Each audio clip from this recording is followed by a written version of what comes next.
স্বামী ঠান্ডা পড়ার এক সপ্তাহ আগেই ব্যবসায়ী কাজে 2 মাসের জন্য গিয়েছিলেন সিঙ্গাপুরে। এদিকে বউ বাসায় একা হয়ে গেলেন। হঠাৎ করে অতিরিক্ত ঠান্ডা পড়ে যায়। স্ত্রী অনেক ঠান্ডায় কাপড় পরেছিলেন, কিন্তু তারপরও ঠান্ডা নিয়ন্ত্রণে আনতে পারেননি স্ত্রী। সেই সুবাদে স্ত্রী তার পরকীয়া প্রেমিককে ফোন করেন এবং বলে থাকেন যে ইদানিং অনেক বেশি ঠান্ডা পড়েছে, আমি প্রতিদিন ঠান্ডায় থরথর করে কেঁপে উঠি। তখন পরকীয়া প্রেমিক বলেন, সমস্যা কি, স্বামী তো আছে, রাতে কম্বলের নিচে স্বামীকে জড়িয়ে ধরে রাখো, দেখবে 1 মাস আর ঠান্ডা লাগবে না। এ কথা শুনে প্রেমিকা বলেন, আমার স্বামী তো কিছুদিনের জন্য সিঙ্গাপুরে গেছেন, এখন কি করব। পরকীয়া প্রেমিক তখন অভিমানী কণ্ঠে বলেন, তাহলে তুমি ঠান্ডায় মরে যাও। এই শুনে বেডির চেপটা গিয়ে পরকীয়া প্রেমিককে ডেকে এনে কম্বলের নিচে ঢুকিয়ে রেখেছিলেন শরীর গরম করার জন্য। কিন্তু পাড়ার লোকেরা এতটাই খারাপ, কি বলবো, তারা অন্যের ভালো কখনো দেখতে পারে না। তারা বিষয়টি টের পেয়ে ঢুকে পড়ে বেডির ঘরে। ঢুইকাই কম্বল সরিয়ে দেখতে পায় কম্বলের নিচে আন্তর্জাতিক লেভেলের এক হিটার নিয়ে বেডি শুয়ে গরম করতে ব্যস্ত।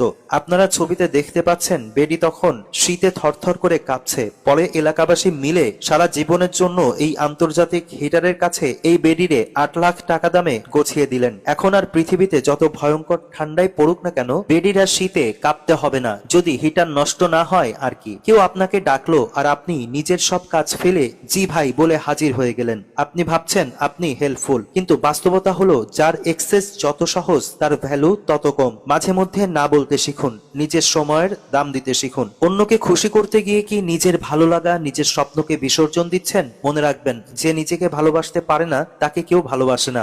স্যাক্রিফাইস ভালো, কিন্তু নিজেকে দেউলিয়া করে নয়। একটা কথা মাথায় ঢুকিয়ে নেন, তাই দয়া করে সবার জন্য অ্যাভেলেবেল হতে যাবেন না। মাঝে মধ্যে একটু স্বার্থপর হওয়া, একটু আড়াল থাকা আর নিজের বাউন্ডারি রক্ষা করা, এটা অহংকার নয়, এটা আত্মসম্মান। নিজেকে নিজে দাম দিতে শিখুন, পৃথিবীও আপনাকে দাম দিবে। স্বামী ঠান্ডা পড়ার এক সপ্তাহ আগেই ব্যবসায়ী কাজে 2 মাসের জন্য গিয়েছিলেন সিঙ্গাপুরে। এদিকে বউ বাসায় একা হয়ে গেলেন। হঠাৎ করে অতিরিক্ত ঠান্ডা পড়ে যায়। স্ত্রী অনেক ঠান্ডায় কাপড় পরেছিলেন, কিন্তু তারপরও ঠান্ডা নিয়ন্ত্রণে আনতে পারেননি স্ত্রী। সেই সুবাদে স্ত্রী তার পরকীয়া প্রেমিককে ফোন করেন এবং বলে থাকেন যে ইদানিং অনেক বেশি ঠান্ডা পড়েছে, আমি প্রতিদিন ঠান্ডায় থরথর করে কেঁপে উঠি। তখন পরকীয়া প্রেমিক বলেন, সমস্যা কি, স্বামী তো আছে, রাতে কম্বলের নিচে স্বামীকে জড়িয়ে ধরে রাখো, দেখবে 1 মাস আর ঠান্ডা লাগবে না। এ কথা শুনে প্রেমিকা বলেন, আমার স্বামী তো কিছুদিনের জন্য সিঙ্গাপুরে গেছেন, এখন কি করব।